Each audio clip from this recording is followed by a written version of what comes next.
2, this faith requires us to make decisions. Lots of decisions. Big decisions. We need to know. On what authority? You're calling me to decisions that change my life, that change the very way I live, that change my priorities, that change my commitments, that changes my path. On what authority am I called to make these big decisions? To trust Jesus with my eternity, to turn my self-centered worldview on its head into an other-centered kind of life. When I align my life in accordance with the Bible as it teaches me how to be a husband, to love my wife in a certain way, to be a father, how to spend my days, how to invest my time, how to respond in conflict, how to live. It tells me.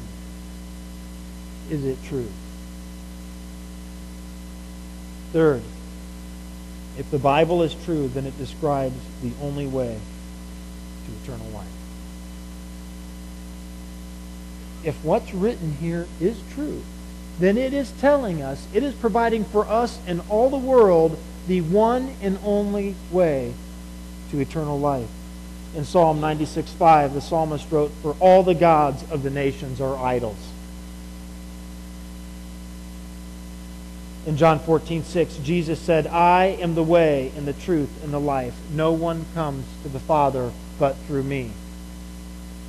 In John 6:67, when Jesus was meeting with his apostles and others were abandoning him, or his disciples, he said, "You do not want to leave me too, do you?" Jesus asked the 12. And Simon Peter answered, "Lord, to whom shall we go? Where else will we go? You have the words of eternal life. There's nowhere else to go, Jesus, but you." And in Acts 4:12, we read that salvation is found in no one else but Christ. For there is no other name under heaven given to men by which we must be saved. And in John 8:42, Jesus said, "If God were your Father, you would love me." You think you know God? You think you love God? You think He knows you? If you don't know me, if you don't love me, then you have no part in the Father. Then you're going nowhere.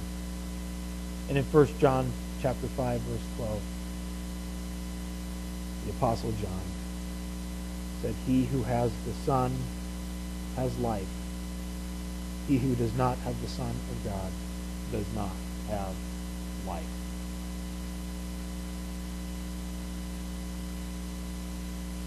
If you believe what this says about the journey, about the way to that heavenly place, to that eternal home with God in heaven, if you believe it, then you will be called an exclusivist.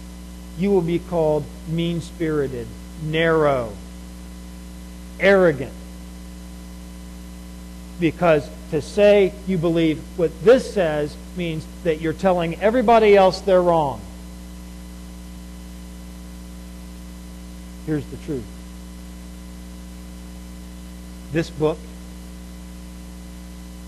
the Holy Bible, constitutes a sweeping rejection of all other religions. It's true.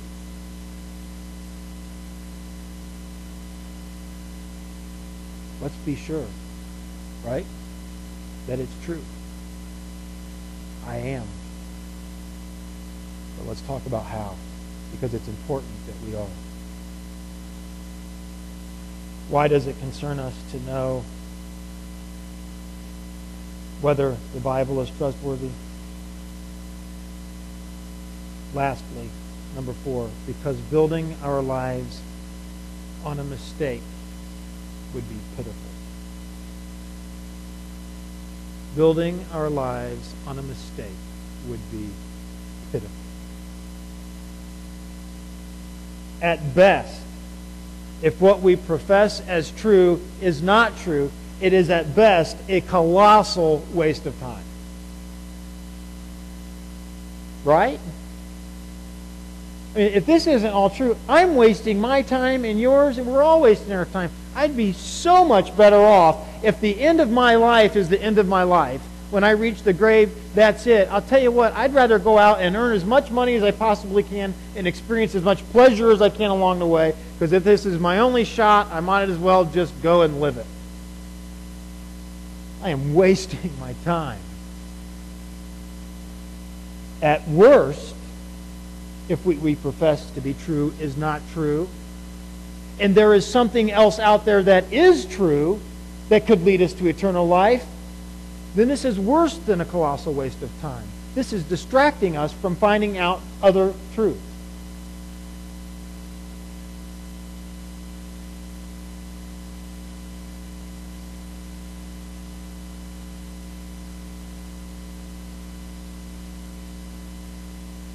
We're going to talk about next week two things.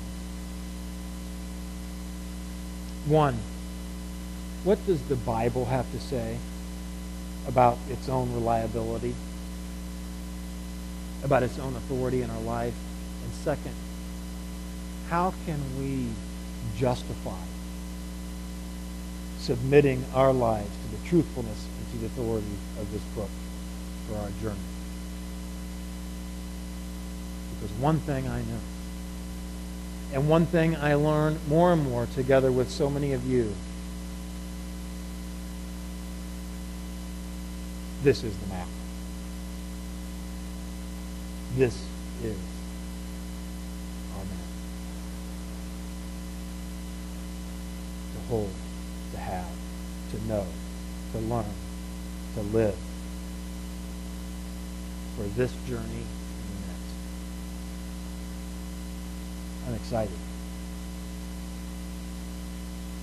I've sensed, as you have experienced, as you have for the past many weeks, that God has been doing a fresh work in the lives and in the life of this body. I have every reason to believe and every confidence and every conviction that He is going to continue that work, and that He will use this discussion to take us to a deeper commitment to His Word and to this journey. And that excites me. And I hope it does you.